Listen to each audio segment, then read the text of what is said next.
Hello, I'm Hannah, and this is Hannah's Books. Today, several other booktubers and I are marking the anniversary of Flannery O'Connor's death by talking about some of her writing that we love. I'll leave links to their videos in the description box. Definitely go check out the discussions by Noah at Everything That Reads at Must Converse, Christy at Dostoevsky in Space, and Una and Crypto at the Codex Cantina. Here on this channel, I'm going to be discussing one of O'Connor's most famous stories, A Good Man is Hard to Find. At the same time I post this discussion video, I'm also going to be posting a reading of the story. I'd love for you to check it out, especially if you're unfamiliar with the text of O'Connor's story. This video really assumes you've read or listened to the narrative, and there will be spoilers. Let me say up front that A Good Man is Hard to Find has several characters, and one of the characters is an older woman, a grandmother, who holds tightly to some romantic views about the past. A past that was even more based in extreme white supremacy than the world in which the grandmother was living in when the story takes place. And of course, even more than was the world in which Flannery O'Connor wrote her story, the small town south of the early 1950s.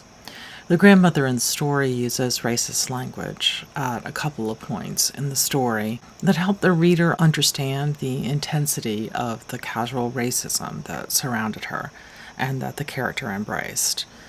When I was preparing my performance of the story, I was unsure how to handle the limited but extreme racism of the language.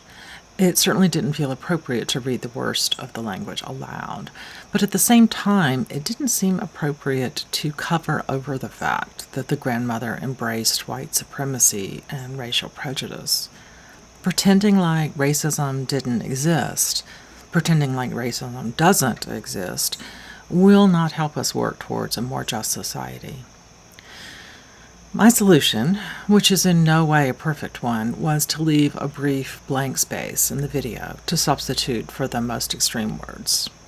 I'd love to know if you can think of other ways to address this complication, something that certainly pops up in 19th and 20th century fiction by white authors, but it's also quite common in the fiction of black authors, including current authors, many of whom are using the racist language to show the prejudices of white characters, but also occasionally in in-group situations. How would you handle it in a video or in a classroom? Note that I've specifically said that O'Connor uses that language when she's using the voice of her character. The other characters in the story do not use the same language, although many of them are also extremely flawed characters in other ways. The racism is not O'Connor's here, it's the grandmother's. That isn't necessarily to say that O'Connor could not be a racist, perhaps especially by today's understandings rather than by the standards of her day. As many of you may have seen, Paul Ely published an essay in The New Yorker suggesting that Flannery O'Connor had, as he said, a habit of bigotry.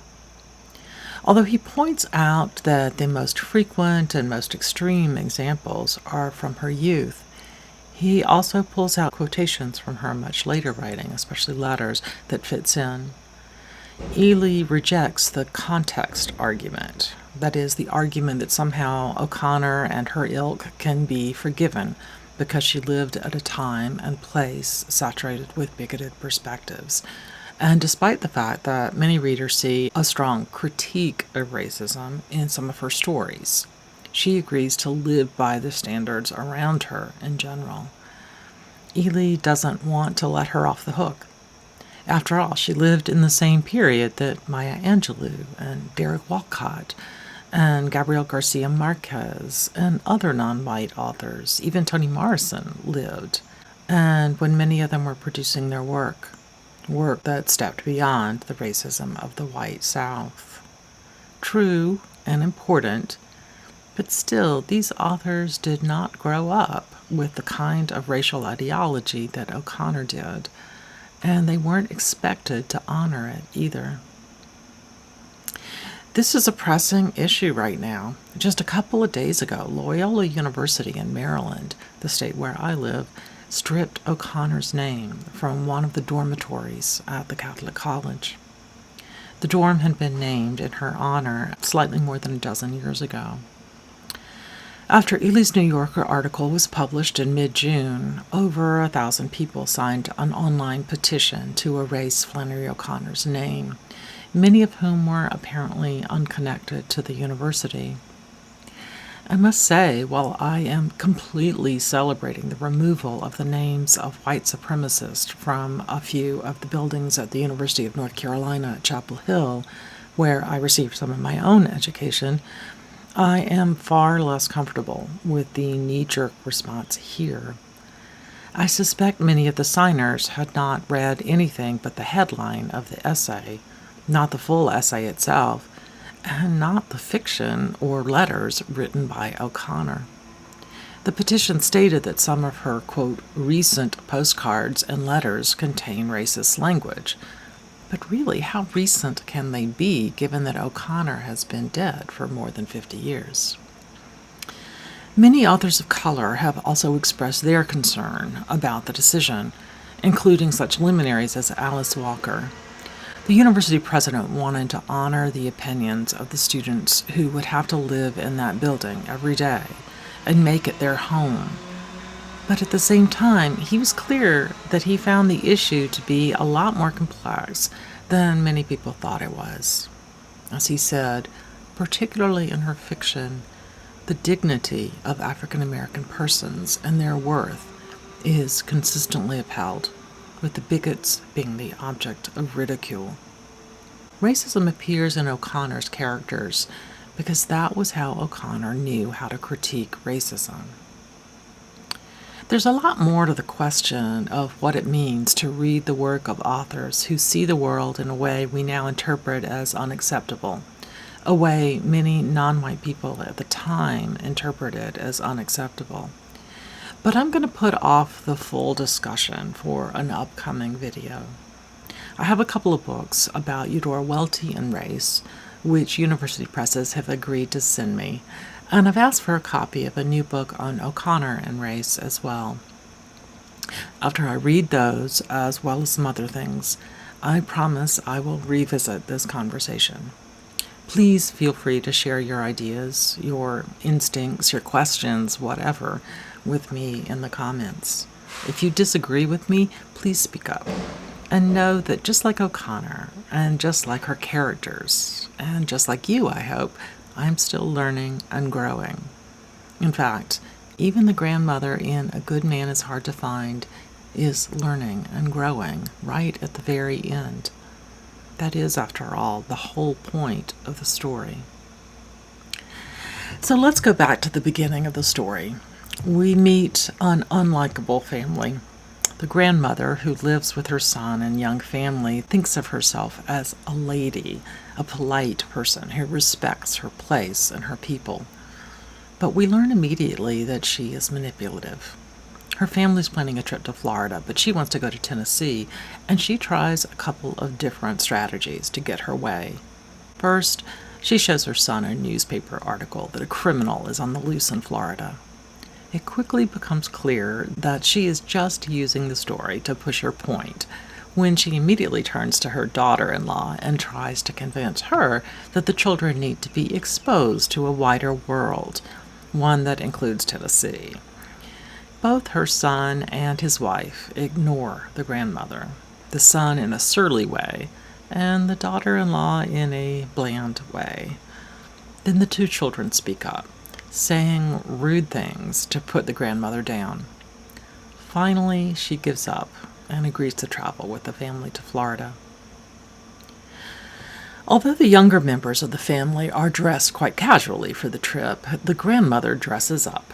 She has pride in her class status and is intent that her appearance will be enough to make it clear that she is in fact, quote, a lady.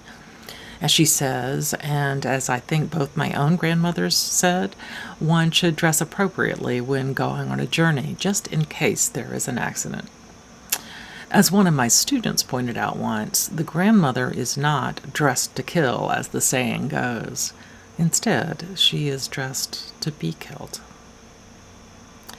To circle back for a second to the place of race in the story, the grandmother constantly refers to the past, a romantic past of plantations and rigid racial hierarchy of the Old South. The stories of the black child living in poverty, the watermelon story, the plantation graveyard, the reference to Gone with the Wind, the tale of Sherman's March, and the plantation family's silver. All are things that harken back to a time that she was portraying as simpler and better, even though O'Connor herself is portraying as false. After the family has lunch at Red Sammy's barbecue, the story literally turns off the main road. The grandmother becomes aware of her mistake about the location of the house, and she tries to hide it. Her effort to hide the truth of her mistake, as well as the truth of having secretly brought the cat, is exactly what causes their car accident. Of course, in character, the children are craving excitement and say repeatedly, "We've had an accident!" And now I'm going to go off my own main road for a brief tangent. Right after college, I was a teaching assistant for a residential Southern history class aimed at very bright middle and high school students.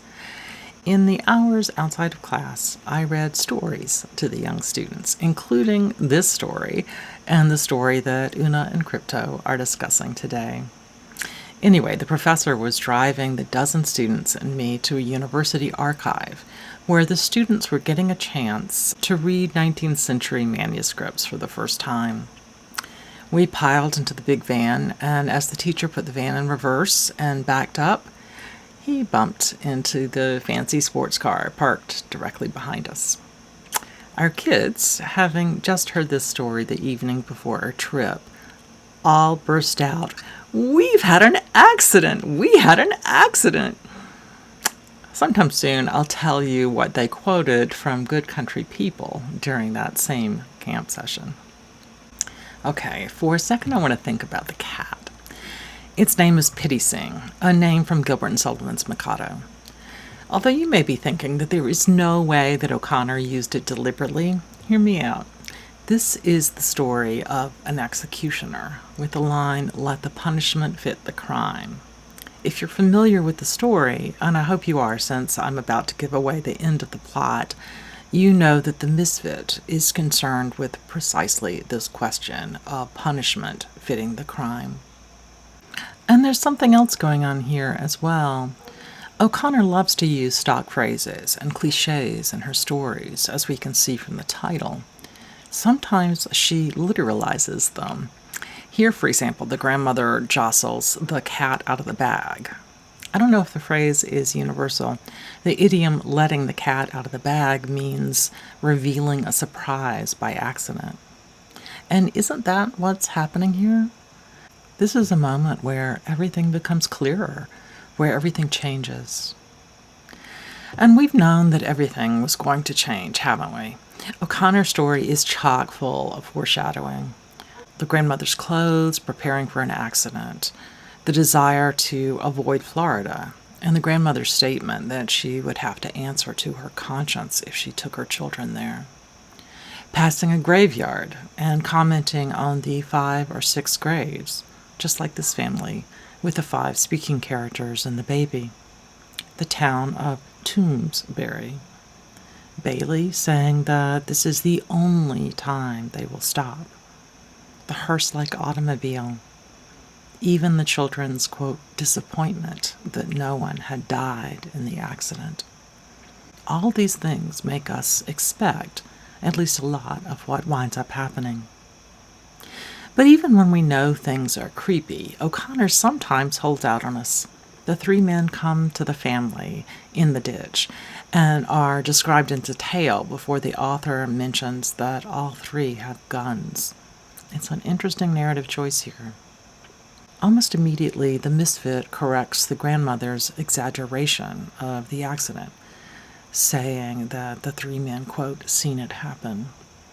Seeing, and the idea of knowing by seeing or actually experiencing, is really important to the misfit throughout the story. He wishes he saw Christ raise the dead. He states that people can see the truth by visiting his father's grave, that he needs to keep paperwork so he can do a proper reckoning on Judgment Day. Seeing is believing for him, and even after he kills Grandma, he takes off his spectacles and cleans his eyeglasses. He needs to actually see and experience things, just like Doubting Thomas in the Bible.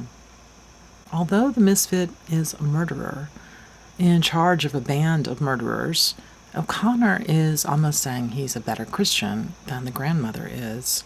He spent a lot of time thinking about Jesus and religion, a lot more than the grandmother, it seems, who easily throws out trite statements, but doesn't seem to really be wrestling with God. I think the larger point here is that grace, at least as O'Connor sees it, is not gentle, but is a sword coming into the world insisting on truth. Grace only happens when the main character is stripped naked psychologically. The grandmother recognizes the misfit as her own child, both literally. He's now wearing her son's vacation shirt with the parrots and is therefore parroting Bailey, and symbolically. She realizes that we are all connected, and she's finally overwhelmed with a recognition of shared humanity. She reaches out and touches him. She could only arrive at this moment with someone standing there pointing a gun at her. In response to her touch, he kills her. She collapses, dying not in the posture of a lady at all, but as an innocent child staring upwards. In so much of her work, O'Connor is chasing the story of how people, how flawed people, even deeply scarred people, can help bring transformation and growth, can bring grace to each other. Thanks for joining me today here on Hannah's Books. See you soon.